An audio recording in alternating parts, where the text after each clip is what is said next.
You see those numbers right there, 8787D? Do you know what they mean? If not, I want to explain that to you in this video and show you how that can help you write better songs, specifically better lyrics. And a little bit later in the video, I've got something for you that'll help your songwriting even more.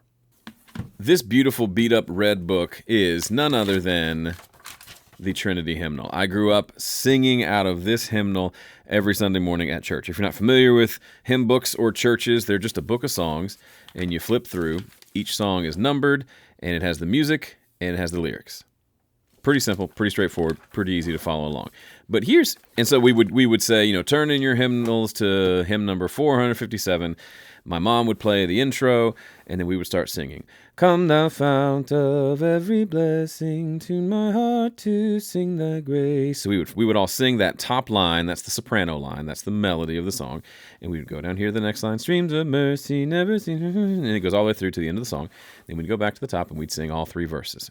I always noticed that the bottom of each hymn had a couple of notes. Robert Robinson, 1758, he wrote the words.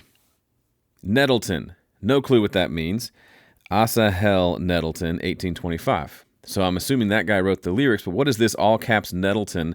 And then what is this 8.7.8.7.D? What is that? Well, let me show you. If you turn to the back, actually, let me explain what it is first, then I'll show you something in the back of the book. 8787D. I got curious, and I was thinking, what could that mean? And I knew at the back of the hymnal, there was a section that lets you reference songs by meter. And so I remember meter has something to do with like timing and like poetry. So I came back and said, okay, if it says 8787, what does that mean? What is that counting? What do those numbers mean?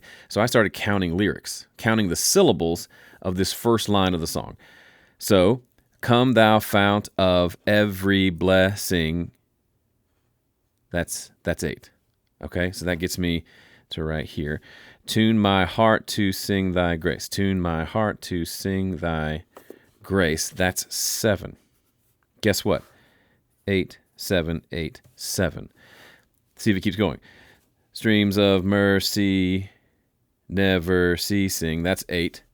Call for songs of loudest praise. That's 7. And then the D just means the whole thing. I totally messed it up here. The D just means the whole thing repeats. So it does that whole 8787 thing twice.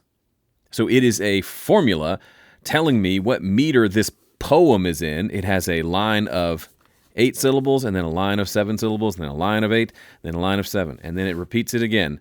8, 7, 8, 7. So then what you may think, okay, what's the point of that? The point of that, let me show you. Let's go to the back to this meters section, and let's find that 8787D. All right, right here. List a bunch of songs, one of them being the one we just saw, which the name of the tune is Nettleton. I wish I had a tune named after me. We can look and see, do we recognize any other tunes? I don't really, because I don't really recognize tune names. But this one I do. Ode to Joy 122. What is that? The plot thickens. Let's turn to hymn number 122. I'm having flashbacks to hymn requests on Sunday nights. All right, 122. God, all nature sings thy glory. I don't know what that means, but let's just read the melody.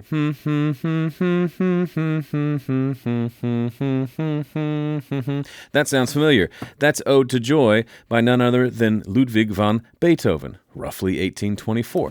So this melody plays nicely with 8787D lyrics. What does that mean? That means, let's say my pastor wanted us to sing these words because they tied into his sermon, but let's say nobody knew this melody. He could say, everyone, we're going to sing this, and then have the piano player play this Come Thou Fount song. Because they have the same meter at the bottom, you can swap them out. So we could let's do it the other way. Let's sing these lyrics to this melody. So we could go, come thou fount of every blessing, tune my heart to sing thy grace. Streams of mercy never ceasing, call for songs of loudest praise. And it works perfectly because the meters match up. So it allowed us to take a common melody and apply it to any lyric as long as the meters matched up. Now, what does that have to do with you and your songwriting? I'll explain that in a minute, but first, if you'd like topics like this related to songwriting, open a new tab and go to homestudiocorner.com/50. It talks about a specific challenge that I gave myself that completely transformed my songwriting forever. I pulled this video straight out of my songwriting course. It's yours for free. Go check it out at homestudiocorner.com/50. What does this have to do with you and your songwriting? A song with a consistent meter is easier to remember and easier to learn. One of the hallmarks of a great song is it's easy to remember. It gets stuck in your brain. To use a phrase we use around Nashville a lot, it's very hooky. It has lots of hooks that hooks into your brain and you can't stop thinking about it. You walk away from hearing that song and you're humming it in your head because it's so memorable. Part of what makes a song memorable is having a meter that's easy to remember and is also predictable. So that just means try to have a set meter to your songwriting, a set meter to your lyrics. In other words, count your syllables and then try to match those syllables up throughout your song. Let me show you an example. All right, here's a simple one. Roses are red, 4. Violets are blue, 4. Sugar is sweet, 4. And so are you, 4. So that has a meter of just 4, 4, 4, 4. So if I'm going to go write, here's where it really gets fun. If I'm going to go write another verse, what am I going to write for that first line? Well, now I know I'm not stuck with anything goes. I really ideally want a line that starts with 4 syllables. So I'm not going to say, boy, I sure love you a whole heck of a lot. I'm going to say, oh, I love you. I love you so, right? I'm limited to 4 lyrics, and that helps me keep this one consistent with this one, make songwriting a lot easier. Here's a more popular example.